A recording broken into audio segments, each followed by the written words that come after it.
Assalamualaikum warahmatullahi wabarakatuh. Sobat Rizky Al-Hafiz Channel. Kali ini saya akan membagikan kisah tentang Muhammad bin Ismail Al-Bukhari, atau biasa dikenal dengan nama Imam Bukhari.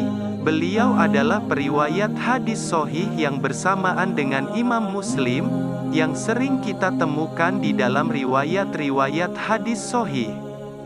Imam Bukhari lahir di Bukhara pada 13 Syawal 194 Hijriah atau tanggal 21 Juli tahun 810 Masehi. Beliau wafat di Harteng pada 1 Syawal 256 Hijriah atau tanggal 1 September tahun 870 Masehi, atau lebih dikenal Imam Bukhari adalah ahli hadis yang termasyhur di antara para ahli hadis.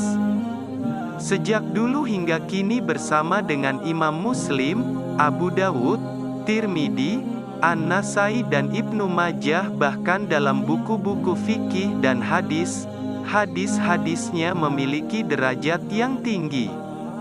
Sebagian menyebutnya dengan julukan Amirul Mukminin fil Hadits, pemimpin orang-orang yang beriman dalam hal ilmu hadis.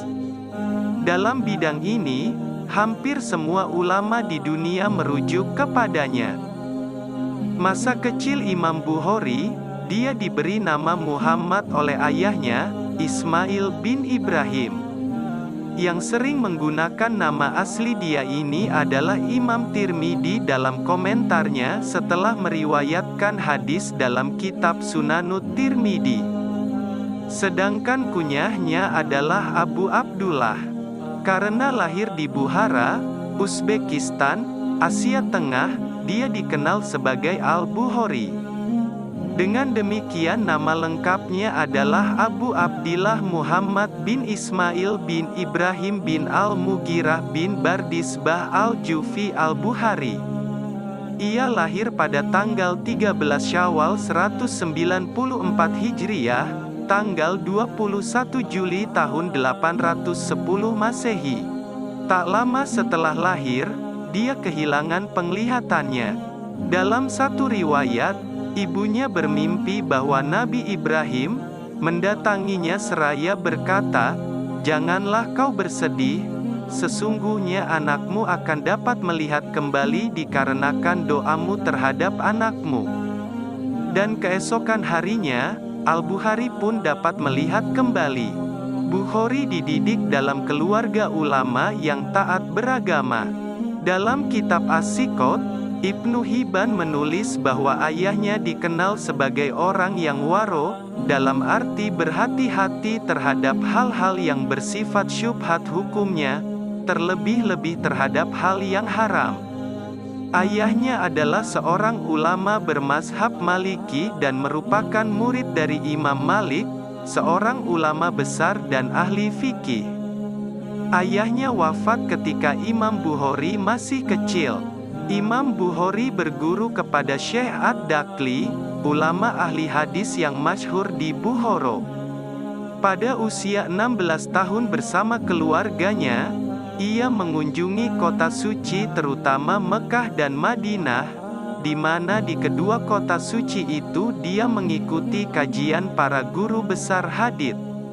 Pada usia 18 tahun dia menerbitkan kitab pertama Qazaya Sahabah wa Tabi'in, hafal kitab-kitab hadis karya Mubarak dan Waqi bin Jarrah bin Malik.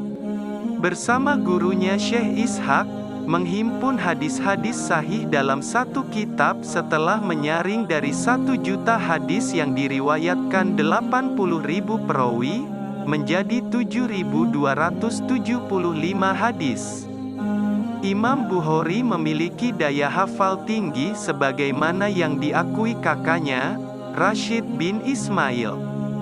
Sosok dia kurus, tidak tinggi, tidak pendek, kulit agak kecoklatan, ramah dermawan dan banyak menyumbangkan hartanya untuk pendidikan. Dalam penelitiannya Imam Bukhari, untuk mengumpulkan dan menyeleksi hadis sahih, Imam Bukhari menghabiskan waktu selama 16 tahun untuk mengunjungi berbagai kota guna menemui para perawi hadis, mengumpulkan dan menyeleksi hadisnya. Di antara kota-kota yang disinggahinya antara lain Basrah, Mesir, Hijaz, Mekah dan Madinah, Kufah, Baghdad sampai ke Asia Barat.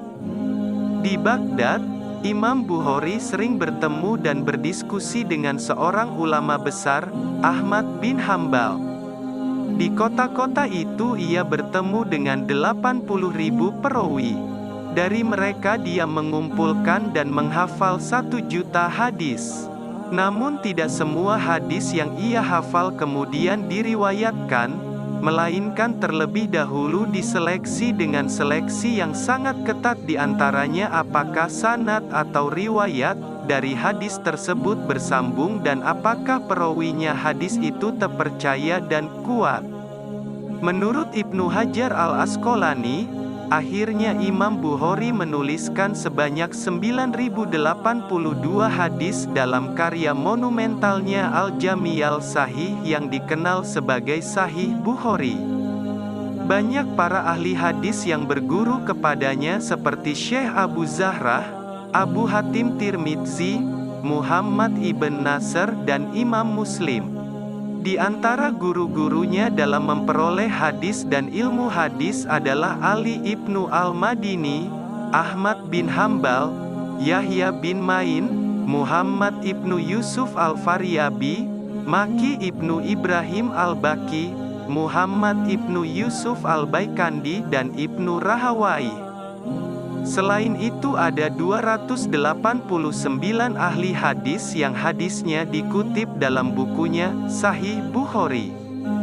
Dalam meneliti dan menyeleksi hadis dan diskusi dengan para perawi, Imam Bukhari sangat sopan.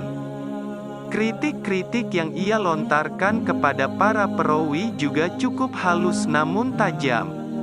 Tentang perawi yang sudah jelas kebohongannya ia berkata, perlu dipertimbangkan, para ulama meninggalkannya, atau para ulama berdiam diri dari hal itu, sementara perawi yang hadisnya tidak jelas ia menyatakan, hadisnya diingkari.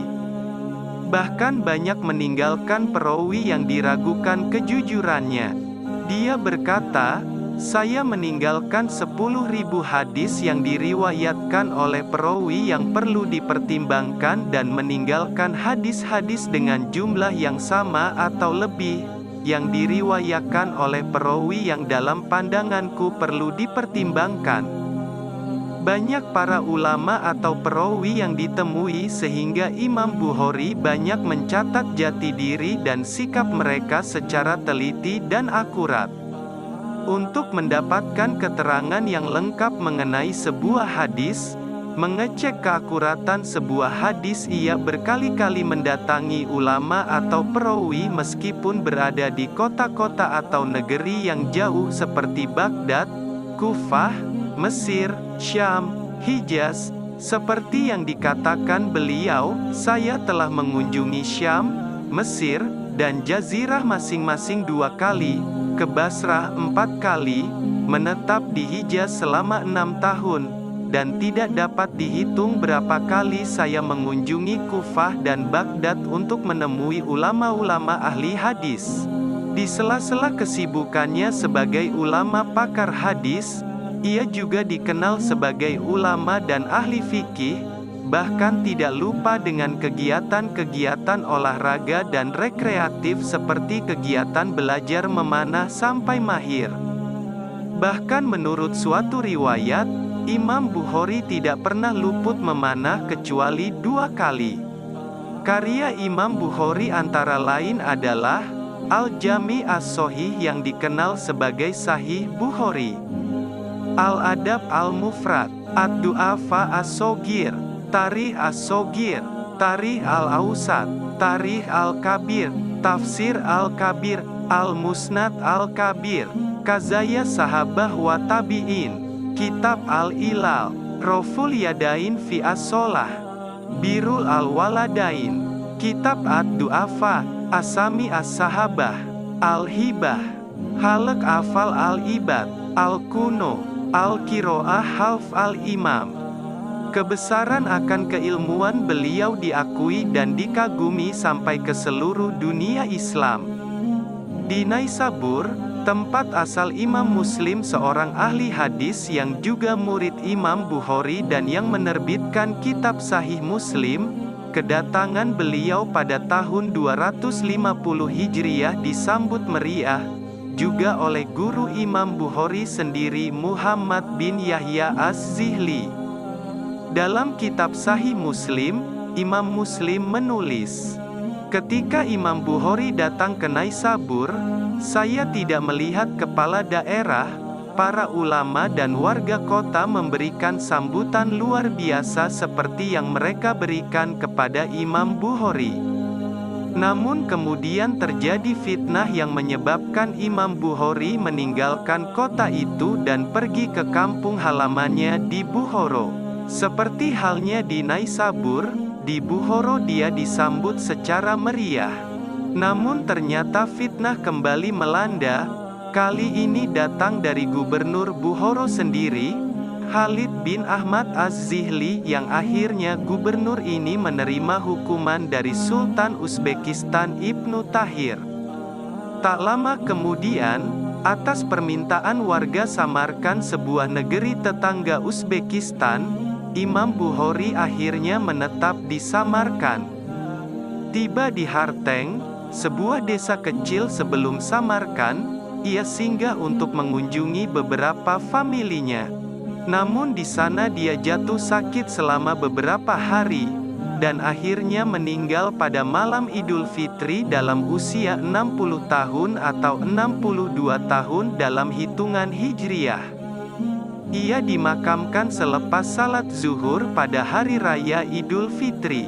Pada saat Imam Bukhari mendapat fitnah dari orang-orang yang dengki, mereka menuduh sang imam sebagai orang yang berpendapat bahwa Al-Quran adalah makhluk.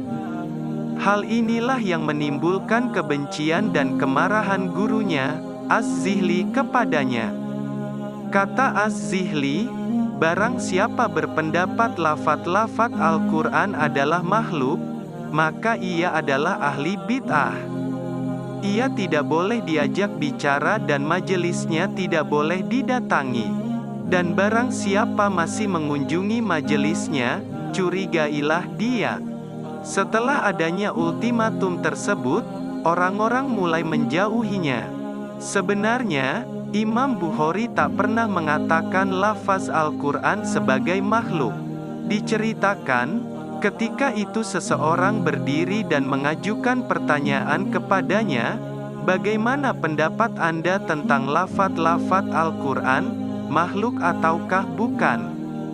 Imam Bukhari berpaling dari orang itu dan tidak mau menjawab, kendati pertanyaan itu diajukan sampai 3 kali tetapi orang itu terus mendesak.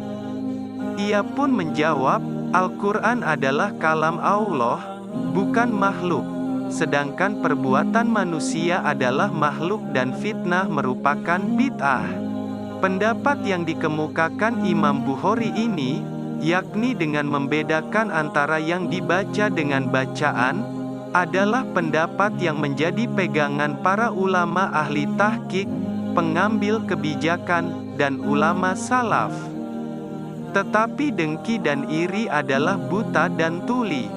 Dalam sebuah riwayat disebutkan bahwa Imam Bukhari pernah berkata, "Iman adalah perkataan dan perbuatan, bisa bertambah dan bisa berkurang. Al-Quran adalah kalam Allah, bukan makhluk." Sahabat Rasulullah, yang paling utama adalah Abu Bakar, Umar, Utsman, dan Ali. Dengan berpegang pada keimanan inilah aku hidup, aku mati dan dibangkitkan di akhirat kelak, insya Allah. Di lain kesempatan, ia berkata, "Barang siapa menuduhku berpendapat bahwa lafaz-lafaz Al-Quran adalah makhluk, ia adalah pendusta." Demikianlah yang bisa saya sampaikan, mudah-mudahan bermanfaat bagi kita semua, amin. Wassalamualaikum warahmatullahi wabarakatuh.